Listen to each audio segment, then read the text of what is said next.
Interviewer, I would like to link the pornographic imagination with your essay on Riefenstahl, where you discuss the aesthetics of totalitarian art. To what extent is Story of O a totalitarian work, or an ironic commentary upon such a work? Is there a connection between this tale of total female submission in Riefenstahl's work with its focus on obeisance to an all-powerful leader? Sontag, I don't find Story of O ironic, either about totalitarianism or about the Sadian literary tradition, of which it is a self-conscious but exquisitely limited modernization. Is it a totalitarian work? The connection that could be drawn between Story of O and the eroticized politics of Nazism seems a fortuitous one and extraneous to the book and the intentions of the woman who wrote it. Pseudonymously. However easily it springs to mind now, especially since the sadomasochistic dramaturgy started going in for Nazi drag.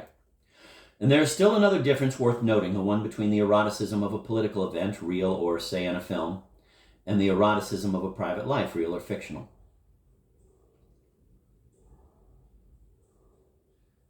Hitler, when he used sexual metaphors to express the authority of leaders and the obeisance of masses in characterizing leadership as violation, could only compare the masses to a woman.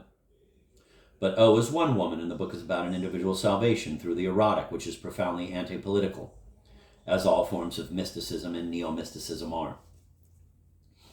Measured against submission and fulfillment in a real erotic situation, the eroticism of Hitler's notion of leadership as rape and of followership as surrender is a cheat, a fake. As there is a difference between an idea mediated by a metaphor and an experience, real or fictional, the metaphors used by the modern regimes that have sought to create total ideological consensus have different degrees of closeness to or distance from practical reality.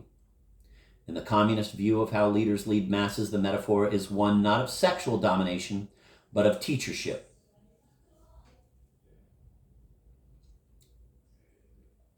The teacher who has authority and the masses who are students of the teacher.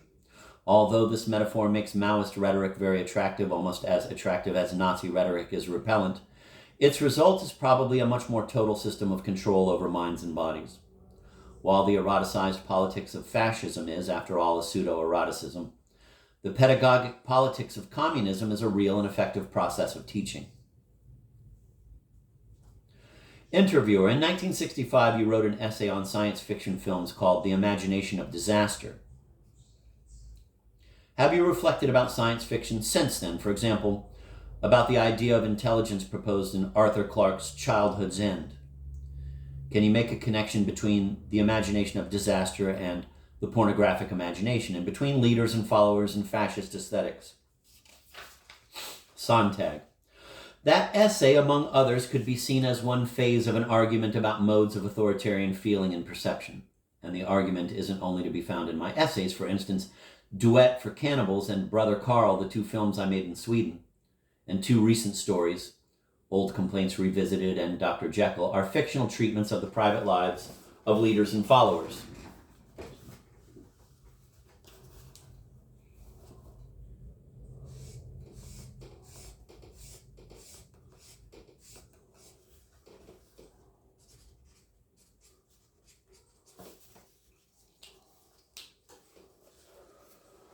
Science fiction, about which I hope to write a better essay someday, is full of authoritarian ideas that have much in common with those developed in other contemporary contexts, like pornography. Illustrating typical forms of the authoritarian imagination, Clarke's Fable is one of the abler examples of science fiction's characteristic polemic on behalf of an authoritarian ideal of intelligence.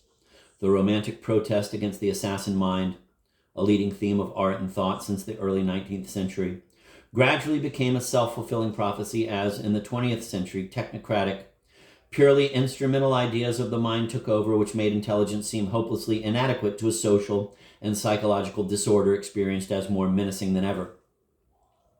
Science fiction promotes the idea of a superior or higher intelligence that will impose order on human affairs and messy emotions and thereby end childhood, that is, history. Pornography, like the fascist mass spectacle, looks to the abolition of mind in an ideal choreography of bodies, of dominators and the dominated. We live in a culture in which intelligence is denied relevance altogether.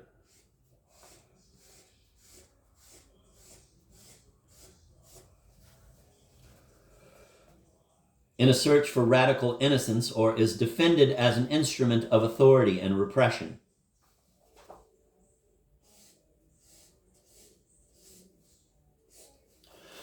In my view, the only intelligence worth defending is critical, dialectical, skeptical, desimplifying, an intelligence which aims at the definitive resolution, that is suppression, of conflict, which justifies manipulation, always, of course, for other people's good, and in the argument brilliantly made by Dostoevsky's Grand Inquisitor, which haunts the main tradition of science fiction, is not my normative idea of intelligence. Not surprisingly, contempt for intelligence goes with the contempt for history.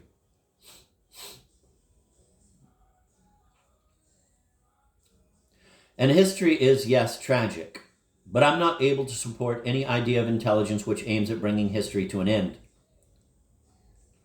substituting for the tragedy that makes civilization at least possible the nightmare or the good dream of eternal barbarism. Let me read that last sentence again. But I'm not able to support any idea of intelligence which aims at bringing history to an end, substituting for the tragedy that makes civilization at least possible the nightmare or the good dream of eternal barbarism.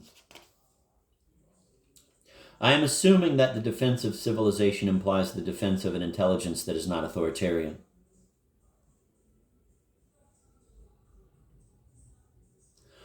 But all contemporary defenders of civilization must be aware, though I don't think it helps to say it often, that this civilization, already so far overtaken by barbarism, is at an end. And nothing we do will put it back together again. So in the culture of transition, out of which we can try to make sense, fighting off the twin afflictions of hyperesthesia and passivity, no position can be a comfortable one or should be complacently held. Perhaps the most instructive discussion of the questions of intelligence and innocence, civilization and barbarism, responsibility to the truth and responsibility to people's needs, is in the libretto of Schoenberg's Moses and Aaron. Dostoevsky does not let Jesus answer the Grand Inquisitor's monologue, although the whole novel is supposed to does give us, the material to construe that answer. But Moses and Aaron do answer each other's arguments. And although Schoenberg uses both dramaturgy and music to stack the whole opera against the view Aaron represents, and for the word of Moses, in the actual debate between them, he set their arguments at parity. So the debate is unresolved, as it really is, for these questions are fiercely complicated. Moses and Aaron are both right, and any serious argument about culture, which has to be finally an argument about truth, must honor that complexity. 1975.